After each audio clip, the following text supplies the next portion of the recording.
বাংলাদেশে আবারও ছড়িয়ে পড়ছে জাল টাকার আতঙ্ক।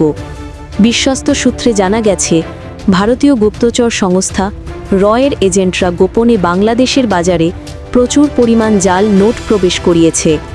এই নোটগুলো মূলত ভারতীয় সীমান্তবর্তী এলাকা দিয়ে ঢুকছে আর পরবর্তীতে সেগুলো ছড়িয়ে পড়ছে ঢাকা সহ দেশের বিভিন্ন জেলায়।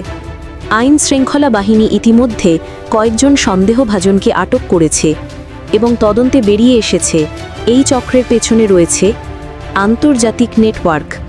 বিশেষজ্ঞদের মতে, এই জাল টাকা প্রবেশের লক্ষ্য বাংলাদেশের অর্থনীতি অস্থিতিশীল করা এবং দেশের বাজারে বিশ্বাসের সংকট তৈরি করা।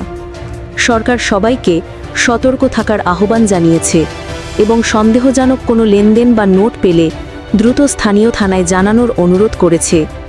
বাংলাদেশ এখন সতর্ক। আপনি কি আছেন প্রস্তুত?